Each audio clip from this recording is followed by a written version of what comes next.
नाज़रीन, अवामी न्यूज़ में खबरन जो सिलसिलो जारी है। इन वक्त असीं तव्हांखे राणीपुर खां ख़बर ॾींदा हलूं त राणीपुर भरिसां ॻोठ शाह शेखरो जे रवासियुनि जो नामालूम माण्हुनि पारां घर खे बाहि ॾेई साड़ण वारे वाक़े ख़िलाफ़ एहतजाज मुज़ाहिरो कयो वियो। इन हवाले खां वधीक तफ़सील ॿुधाए राणीपुर में अवामी न्यूज़ जो रिपोर्टर नदीम शेख पंहिंजी रिपोर्ट में। नाज़रीन, असां हिन वक़्तु मौजूदु आहियूं राणीपुर भरिसां ॻोठ शाह शेखरो में जिते पीरज़ादा बिरादरी जे माण्हुनि एहतजाज कयो आहे। अचो त हुन सां ॻाल्हि ॿोल कंदो, छा चवणु आहे?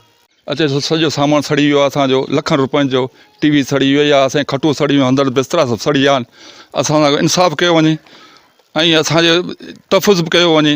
ऐं एसो छो के असां रिक्वेस्ट कयूं था DSP साहिबु गंबड़ खे बि चऊं था, AC साहिबु राणीपुर खैरपुर खे बि चऊं था, DIG सखर खे बि चऊं था, IG सिंध खे बि चऊं था, वज़ीर आला खे बि चऊं था। असांजो तफ़ुज़ कयो वञे, महिरबानी करे। असां जेको तमामु हिकु असां दरगाह ते जेके वेठा आहियूं माण्हू, शरीफ़ माण्हू आहियूं, असां दुश्मन किसान आहे, महिरबानी करे तफ़ुज़ कयो वञे असांजो। बसि इहा रिक्वेस्ट आहे असांजी। अमन खपे, ॿियो छा खपे? ॾिठो त लखे रुपयनि जो सामान सड़ी वियो आहे। वॉशिंग मशीनूं सड़ी वियूं आहिनि, टेलीविज़नियूं सड़ी वियूं आहिनि, हंध सड़ी विया आहिनि, 10-12 खटूं उहे सड़ी वियूं आहिनि, बचड़नि जा सभु बिस्तरा सही, सभु लटा कपिड़ा। हाणे असां नंढड़े जी शादी कराए त उन जा बि ॾाजा ॾावण जेको आहे उहे बि सभु सड़ी विया आहिनि, कुझु बि न बचियो आहे, सभु स्टोर में आया हुया।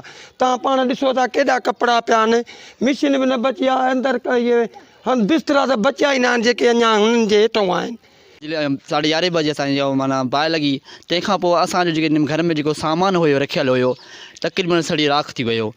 तंहिंखां पोइ असांखे SO खे ऐं SP खे ऐं DIG खे अपील आहे, हिते तक़रीबन असां ते तक़रीबन घणी वारदातूं थियनि पियूं, पर अमुन न आहे, अमुन थियणु खपे। बसि असांखे सिर्फ़ु अमुन खपे।